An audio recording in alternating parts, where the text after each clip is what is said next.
오늘 우리에게 주신 하나님의 말씀은 사무엘상 17장 33절에서 37절과 45절에서 47절 말씀입니다.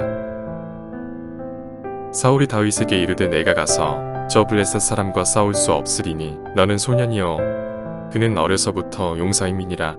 다윗이 사울에게 말하되 주의 종이 아버지의 양을 지킬 때 사자나 곰이 와서 양떼에서 새끼를 물어가면 내가 따라가서 그것을 치고 그 입에서 새끼를 건져내었고 그것이 일어나 나를 해하고자 하면 내가 그 수염을 잡고 그것을 쳐 죽였나이다. 주의 종이 사자와 곰도 쳤은즉 살아계시는 하나님의 군대를 모욕한 이 할례받지 않은 블레셋 사람이리이까 그가 그 짐승의 하나와 같이 되리이다.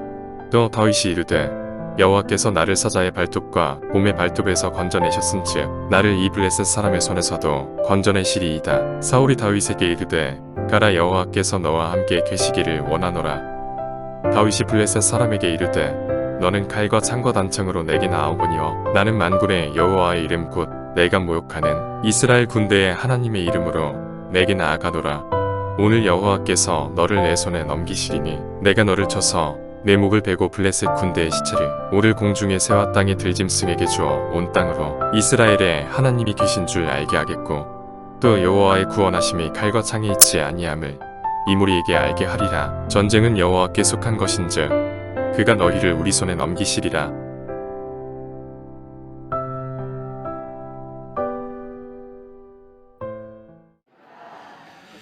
자, 우리가 요한계시록에 나오는 7가지 신앙을 살피던 중에 오늘 세대 통합 예배를 드리게 돼서 오늘 우리 아이들과 함께 잠깐 본문을 바꿔서 말씀 나누려고 합니다.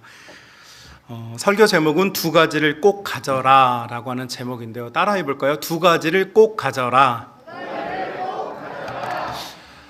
두 가지를 꼭 가졌으면 좋겠다 하는 마음으로 오늘 설교를 준비했는데요.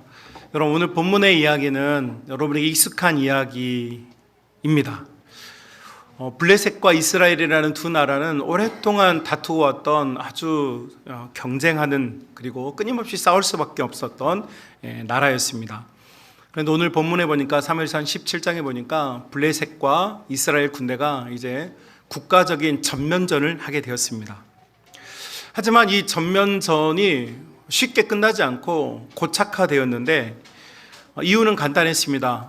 해안으로부터 올라오는 블레셋의 군대와 산악지대에서 자리를 잡고 있는 유대의 군대가 이스라엘 이 헤브론 산지에서 내려왔기 때문에 여러분 이 두 군대가 엘라 골짜기에서 이제 만나는 것입니다. 여러분, 전쟁은 아주 간단합니다. 여러분, 고지전이라고 들어보셨죠? 항상 위쪽에 있는 사람들이 승리할 확률은 매우 높습니다. 왜요? 위쪽에서 내리치니까. 밑에서 올라오는 사람들은 고지로 올라가야 되니까 이 전쟁이 쉽지 않겠죠. 자, 블레셋의 강력한 군대, 그리고 산지에서 내려온 이 이스라엘 군대가 엘라 골짜기에서 충돌을 했는데 여기서 좀처럼 움직이지 않는 고착화 상태가 되었습니다. 왜냐하면 이스라엘 군대는 위에서 산지에서 내려오는 엄청난 장점을 가지고 있었지만 아래쪽에서는 블레셋 군대의 골리앗이라는 거대한 장군이 버티고 있었습니다. 또 블레셋 입장에서 보면 골리앗이라고 하는 한 명의 장수가 있긴 하지만 정군이 이스라엘 향하여서 산지에 올라가는 것은 사실 굉장히 큰 모험이 필요한 전쟁이었기 때문에 여러분 이 전선이 고착화되어 있었습니다.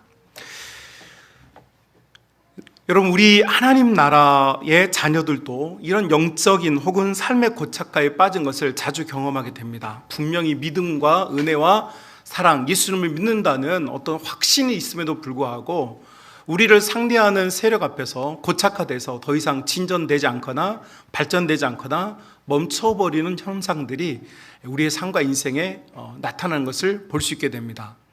우리는 분명히 더 나아가서 점령하고 싶고 우리는 더 나아가서 승리하고 싶은데 우리가 아무리 몸부림치고 애를 쓰더라도 잘 안 되는 경우가 많아요. 특별히 오늘 비전마을 아이들 너무 멋진 찬양했지만 우리 아이들 공부해서 이 세상에서 실력 좋은 아이들, 어디든지 내가 공부하고 싶은 것 하고 싶은 그런 꿈이 있는데도 불구하고 노력했지만 되지 않는 부분도 많이 있죠.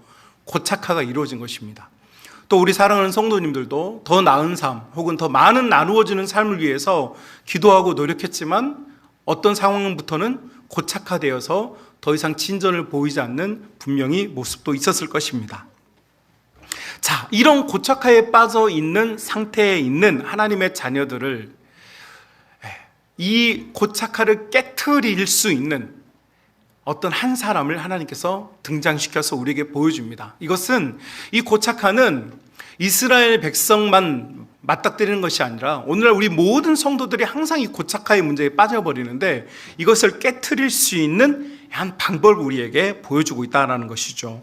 자, 그렇다면 어떻게 이 고착화를 깨트리는 돌파구를 맞이할 수 있을까?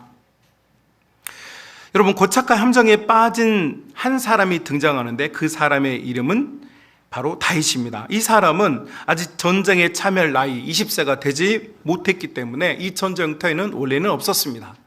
그러나 아버지의 심부름으로 형님들을 위하여서 군수물자를 보급하려다가 이곳에 왔고 고착화되어 있는 이 전선을 보게 되었습니다. 여러분, 이 고착화를 깨트릴 수 있는 사람은 누구냐면요, 항상 새로운 시선을 가지고 있는 사람입니다. 내가 처해 있는 이 상황에서 계속 싸우는 사람은 이 문제에 씨름하고 있기 때문에 사실 대안을 찾기가 어려워요. 항상 새로운 시각, 새로운 눈이 이 상황을 타개할 수 있는데 하나님께서 다윗이라고 하는 한 소년을 이곳으로 보내주십니다. 그리고 이 소년이 이 전장터에 들어오게 되었을 때 비로소 이 고착화되었던 전선이 파괴가 되어지고 이스라엘 공동체는 승리하게 되어집니다. 더 놀라운 것은 이 승리로 이끌었던 이 아이의 무기는 고작 돌멩이 5개였습니다. 심지어 이 5개의 돌멩이 중에 단 하나만을 사용했는데 상대 블레셋 진영을 완전히 괴멸시킬 수 있는 강력한 무기로 변화되었습니다. 어떻게 이것이 가능하게 되었을까? 분명히 골리앗이 고백하죠. 여러분, 골리앗은 창과 칼과 단창으로 무장하고 있는, 오늘날로 말하면 완전 무장하고 있는 존재였습니다. 이런 완전 무장하고 있는 세력이나 상황 혹은 우리를 둘러싸고 있는 이 고착화의 문제를 이길 수 있는 방법이 고작 돌멩이 한 개였다면 여러분, 이스라엘 백성들이 왜 돌멩이를 들지 않았겠습니까? 너도 나도 다 돌멩이 들지 않았을까요? 그런데 그 고착화에 빠져 있는 사람들은 돌멩이를 들 수 있는 지혜가 없습니다. 또 이 돌멩이를 들어야 할 필요성을 아무도 못 느끼고 있었죠. 여러분, 돌멩이와 칼이 만나면 누가 이길까요? 당연히 칼이 이기죠. 창과 돌멩이가 만나면 누가 이길까요? 당연히 창이 이기죠. 여러분, 우리가 보고 있는 이 물리적인 세계에서는 당연히 창과 칼이 돌멩이를 이깁니다. 그러나 다윗, 이 고착화되어 있는 이 고착화를 깨트리는 이 돌파구에서 사용되었던 다윗은 돌멩이 안에 담겨져 있는 두 가지의 코어, 두 가지의 핵심적인 어떤 믿음이 있었기 때문에 이 돌멩이 하나가 이 고착화를 깨트렸습니다.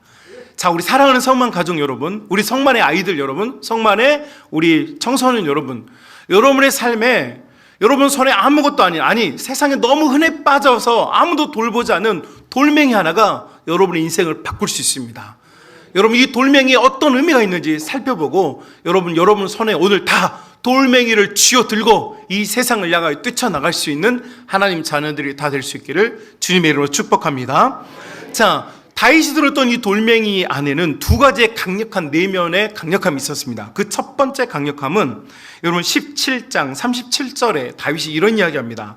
같이 한번 읽어볼까요? 또 다윗이 이르되 여호와께서 나를 사자의 발톱과 곰의 발톱에서 건져내셨은즉 나를 이 블레셋 사람의 손에서도 건져내리이다. 사울이 다윗에게 이르되 가라, 여호와께서 너와 함께 계시기를 원하노라.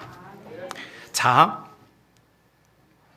다윗이 이 고착화되어 있는 상황을 깨트리기 위해서 그의 마음속에 먼저 차올랐던 굉장히 중요한 어떤 한 가지가 있는데 그것은 바로 자존감이라고 할 수 있습니다. 자존감. 여러분, 오늘 37절에서 다윗이 사울 앞에서 이렇게 고백합니다. 하나님께서는 늘 사자와 곰의 발톱에서 나를 보호해 주셨고 나와 함께 해 주셨다라고 하는 고백을 하고 있어요. 여러분, 이것을 우리는 뭐라고 말하냐면 바로 자존감이라고 말합니다. 자존감. 내가 어떤 가치가 있는 사람이냐라는 것이죠. 여러분, 나는 혈육적으로는 별 볼 일 없는 사람일 수 있어요. 여러분, 다윗도 이새의 막내 아들로서 사무엘의 식탁에 초대받지 못한 소외받은 아이였어요. 모든 사람들이 이 전장터에서 여러분 큰 형, 이 이새의 큰 아들이었던 엘리압이 이 다윗을 막 책망해요. 너 여기 무슨 아이들 놀이터인 줄 알아? 너 여기 왜 가지고 너 지금 이 정신 산만하게 만드는 거야? 빨리 집으로 돌아가. 이렇게 하면서 이 다윗을 막 책망합니다. 왜 책망합니까? 다윗은 외부적으로 보면, 외부적 환경으로 보면, 사람의 시선으로 보면 이 아이는 아무것도 아니에요. 그냥 별 볼 일 없는 아이, 양치는 아이, 형제들 중에 제일 힘도 약하고 제일 기술도 없고 식탁에 초대받지 못하는 그런 별 볼 일 없는 아이였어요. 그러나 여러분, 이 아이의 마음속에 무슨 마음이냐니까, 세상 사람들이, 우리 아버지가, 우리 형님들이, 혹은 이 전장터에 나와 있는 사람들이 나를 어떻게 보느냐가 중요한 게 아니라 하나님께서 나를 어떻게 보느냐가 중요한 사람이라는 거죠. 하나님은 나를 어떻게 하셨느냐? 하나님께서는 항상 나를 지켜주시고 보호해주시고 함께해 주셨다는 거죠. 어제 우리 상민이와 함께 우리 태풍이 온다고 그래가지고 지금 교회에 있는 모든 화분들 날아갈 거 넘어갈 거 막 다 준비하고 정리했어요. 그 하던 중에 화분을 정리하는데 바깥에 이렇게 오랫동안 방치됐던 화분들이 좀 예쁘지 않아서 가위질도 좀 하고 좀 이렇게 나무로 좀 정지를 좀 해주었는데, 그 중에 어떤 화분을 만지니까 풀처럼 생겼는데 엄청나게 좋은 향기가 나와요. 너무 좋은 향기가 나와서 기분이 좋아가지고 상민이에게 말했어요. 상민아, 이리 와봐. 야, 여기서 너무 좋은 향기가 난다. 그랬더니 상민이는 너무 순종적이에요. 항상 시키는 대로요. 와서 향기를 딱 맡았어요. 향기를 맡더니 이런 말을 했어요. 여러분, 좋은 향기가 나는 화분을 만났을 때 여러분 무슨 말을 할 수 있겠습니까? 여러분이 상상도 못할 말을 했어요. 상민이가 뭐라고 말했냐면, 상민이가 하는 말이, 목사님, 이거 강대상으로 가야 될 것 같아요. 저 정말 어제 감동 먹었습니다. 상민이의 생각에 가장 좋은 것, 향기 나는 것, 냄새가 좋은 것 어디로 가야 되느냐? 이 아이의 생각에는 강대상으로 와야 된다는 거예요. 여러분, 좋은 향기 나는 풀을 만났을 때 여러분 무슨 생각하십니까? 저는 이 시대에 다윗과 같은 사람이 누구냐면 상민이 같은 아이들이라고 생각해요. 제3자의 시각, 전혀 보이지 않는 세각, 이 우리의 고착화되어 있는 이 마음, 이 고착화되는 우리의 신앙을 깨트리는 것은요, 제3자의 눈입니다. 다윗은 사람들이 뭐라고 말하든 상관없어요. 나는 하나님으로부터 내가 사랑받는 사람이다. 하나님은 항상 나를 보호해 주신다. 하나님은 나를 항상 지켜주신다라고 하는 이 놀라운 자존감이 여러분 이 아이 속에 있으니까, 이 아이는 그 앞에 무슨 현상이 있든, 무슨 핵전쟁이 나든, 무슨 모양의 이 역사적인 사건이 일어나고 있던, 그게 중요한 게 아니에요. 이 모든 상황 속에서 하나님께서 나를 어떻게 해주신다고요? 하나님 나를 지켜주신다는 거예요. 그래서 여러분, 시편 150편 중에 약 8, 90편이 다윗의 노래고 다윗의 시인데, 다윗이 늘 하나님께 고백하는 게 뭐였습니까? 어렸을 때부터 이런 고백을 했던 다윗이 늘 하는 말이, 여호와는 나의 산성이시오, 나의 피할 바위시오, 여호와는 나의 반석이시라. 여러분, 이 노래가 그냥 나오는 게 아닙니다. 다윗의 이 높은 자존감, 세상 사람 모두가 나를 어떻게 보든 그건 중요치 않다. 하나님께서 나를 어떻게 보시느냐가 중요하다.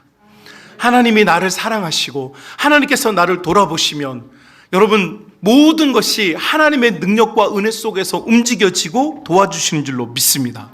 그렇다면 이 높은 자존감이 어떻게 생겼을까 궁금하지 않으십니까?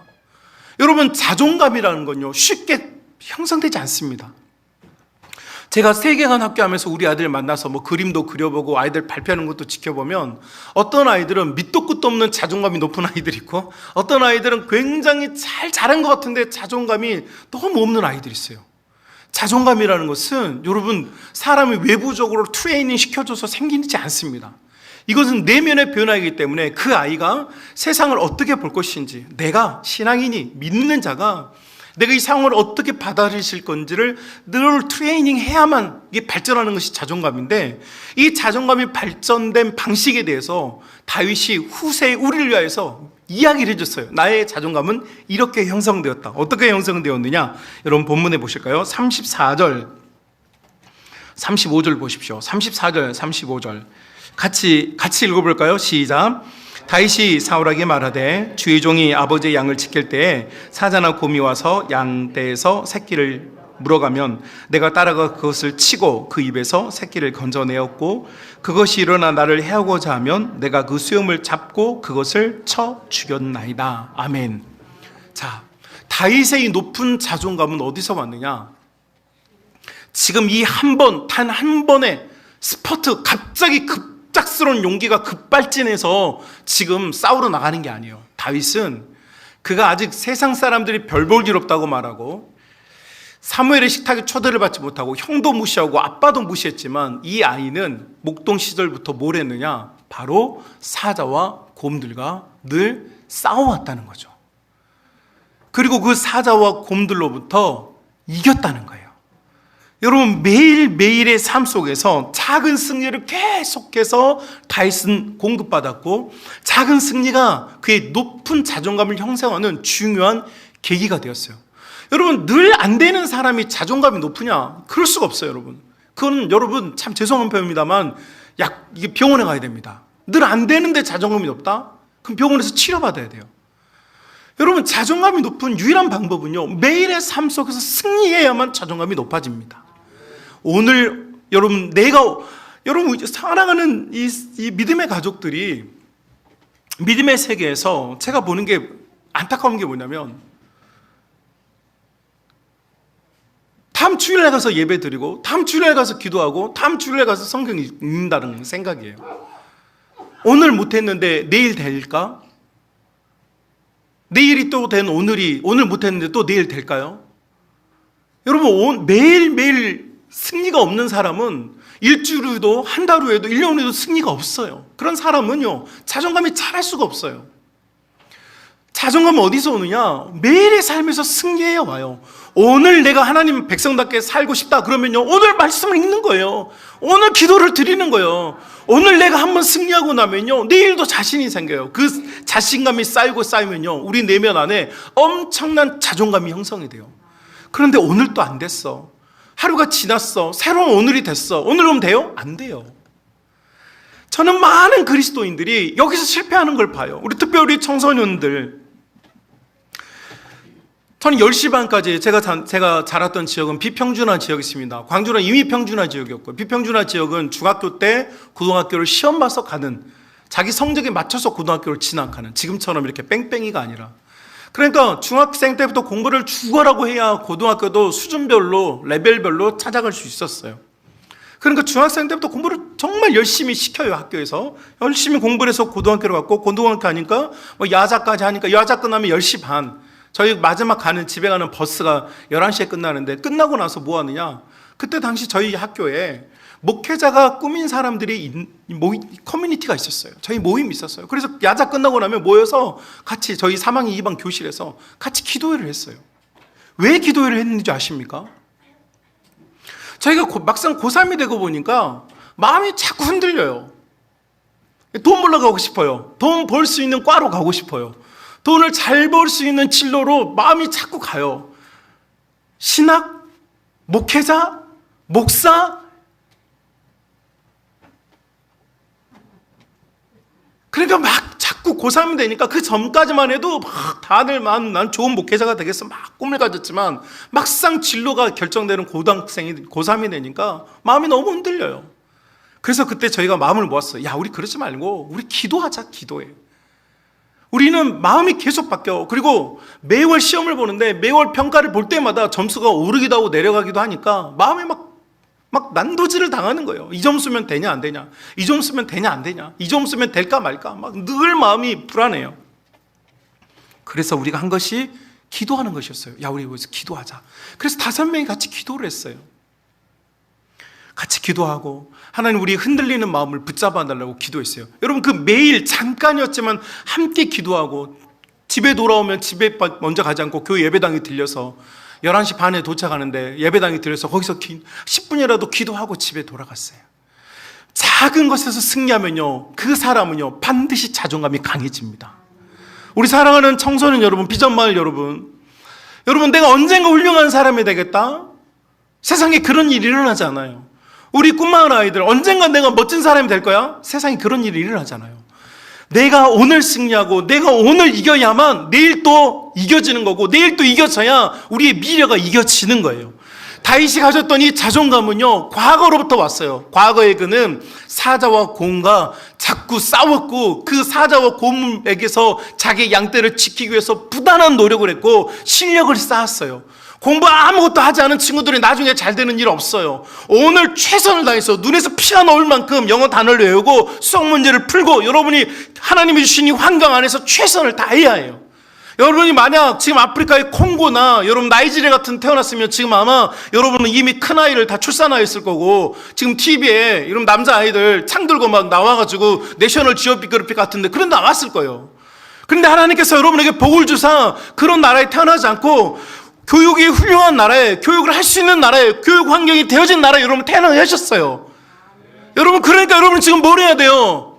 여러분은 실력을 쌓아야 돼요. 오늘 승리해야만 해요. 오늘 이겨야만 여러분 내일 이길 거고, 내일 이겨야만 여러분은 10년 후에 이길 거고, 10년 후에 이겨야만 여러분은 이 나라와 온 민족과 온 세상을 변화시킬 수 있는 이 고착화된 상황을 깨트릴 수 있는 하나님 나라의 다윗들이 될 줄로 믿습니다. 그러니까 오늘 여러분 이기셔야 해요.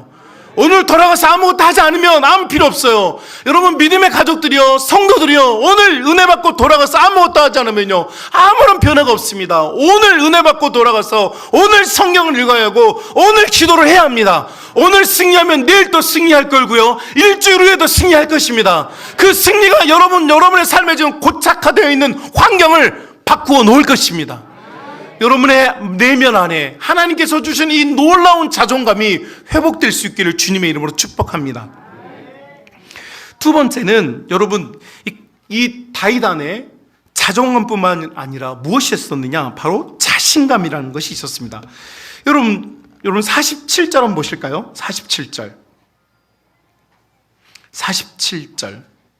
같이 한번 읽어볼까요? 시작. 또 여호와의 구원하심이 칼과 창에 있지 아니함을 이 무리에게 알게 하리라. 전쟁은 여호와께 속한 것인즉 그가 너희를 우리 손에 넘기시리라. 아멘. 자, 여러분 보십시오. 이 별 볼 일 없는 이 아이가, 정말 별 볼 일 없는 아이가 내뱉는 말의 사이즈를 보십시오.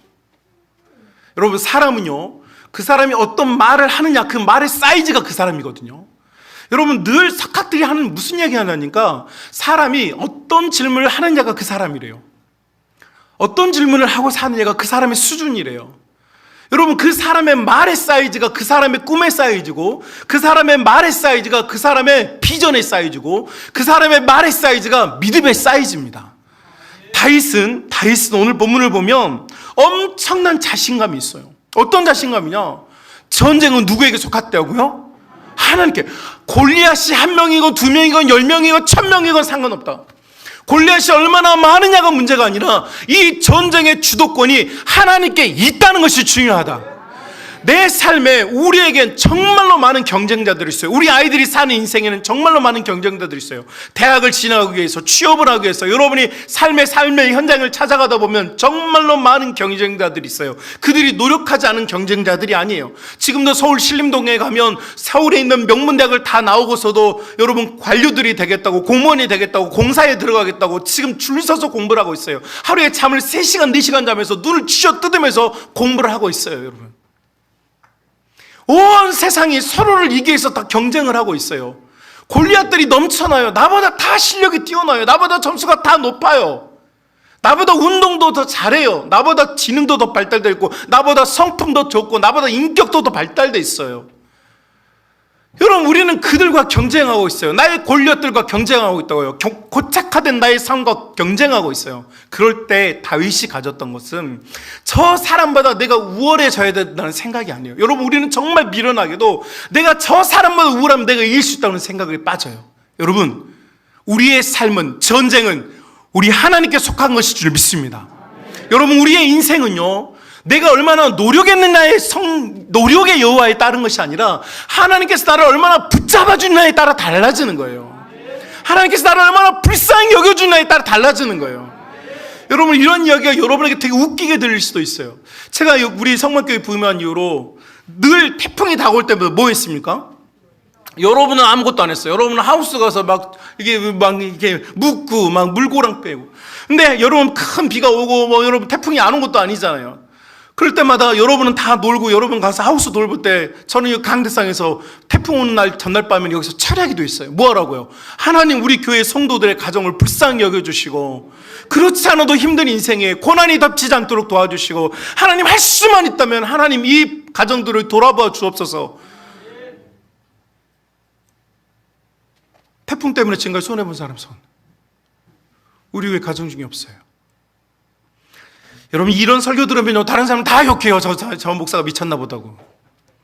그런데요 저의 심령은요 저의 마음은요 진심이란 말이죠. 하나님 할 수만 있거든 우리 성도들을 지켜주십시오. 하나님 이 모든 자연 환경을 조성하시고 이 모든 것을 지배하시는 하나님 우리를 조금만 더 불쌍히 여겨주십시오. 하나님께서 불쌍히 여겨주신다면 하나님께서 그 자비의 손길로 보호해 주시고 안위해 주시고 도와줄 줄로 믿습니다. 여러분 우리 안에 이건 안 될 거야 라는 생각 왜 드느냐? 내게 자신감이 없어요. 하나님께서 나를 도와주실 거야. 하나님이 나를 살려주실 거야. 하나님이 나와 함께 해주실 거야 라고 하는 이 자신감이 있으면요 나의 삶의 이 전쟁의 판도가 하나님께 있다. 이 전쟁은 하나님께 속한 것이고 나의 인생은 하나님께 속했다라고 믿는다면 여러분 그 안에서 하나님께서 역사하신 줄 믿습니다. 하나님의 이름이 영광 가운데 빛나게 될 줄로 믿습니다. 저는 수많은 청년들과 청소년들을 가르쳤잖아요. 그 아이들이 인생을 헤쳐나가는 모습을 너무 많이 봐왔어요. 제가 가르쳤던 대학부 아이들은 대부분 80%가 지방에서 올라온 아이들이었어요. 그 아이들이 서울에서 정착하고 그 아이들이 그 사회에서 경쟁에서 이겨나가는 과정을 지켜보면서 나는 하나님께 엄청나게 많은 찬송과 영광을 돌렸어요. 왜냐하면 여러분 점수로, 실력으로, 여러분 건강미로 혹은 그 사람이 가진 외모로 하나님께서 사람을 일으키는 게 아니에요.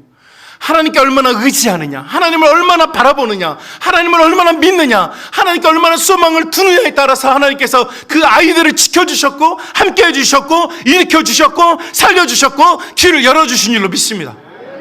이것은 다 표현할 수도 없고 다 헤아릴 수도 없을 만큼의 엄청나게 많은 간증거리들이 있어요. 여러분 우리가 너무 미련하고 연약하여서 우리가 너무 우리 속사람이 썩어 있어서 하나님께서 우리를 얼마나 사랑하시는지 하나님께서 하나님의 자녀들을 위하여 얼마나 위대한 일을 이루고 싶어 하시는지를 우리가 느끼지 못하니까 지금 이렇게 사는 것입니다. 사랑 우리 믿음의 가족 여러분, 우리 비전말 아이들, 우리 꿈말 아이들, 하나님께서는요 여러분을 킹스키즈 왕의 아이들로 키워내시고 꿈말 아이들, 꿈을 가진 아이들로 키워내시고 비전말 아이들, 비전으로 이 세상을 살 수 있는 아이들로 우리의 자녀들을 키워주시고 일으켜줄 줄로 믿습니다. 그러니까 너희들은 자존감을 가지고 자신감을 가져야 돼요. 하나님은 내 편이다. 내가 하나님 편이 되겠다. 사랑하는 우리 믿음의 가족 여러분, 하나님께서는 모든 것이 가능하십니다. 하나님께 불가능한 것은 없습니다. 우리의 생각이 불가능하고 우리의 마음이 불가능한 것이지 하나님에게 불가능은 없습니다. 사랑 우리 믿음의 가족, 우리 모든 킹스키즈 꿈마을 비전마을, 우리 아셀 청년, 여호수아 청년, 우리 사랑 우리 성만 가족 여러분, 지금 나의 인생이 지금 뭔가 고착화돼서 들어가지도 않고 빠지지도 않고 뭉짝달싹 못하고 있다면 여러분 지금 필요한 것은 오늘부터 승리하는 자존감과 하나님께서 나를 도와주신다고 하는 자신감이 다시 불꽃처럼 일어나야 해요. 여러분 이 불꽃이 있다면요 작은 돌멩이 하나가 역사를 바꾸게 될 것입니다. 그 일이 우리의 가정과 우리 교회에 나타날 수 있기를 주님의 이름으로 축복합니다.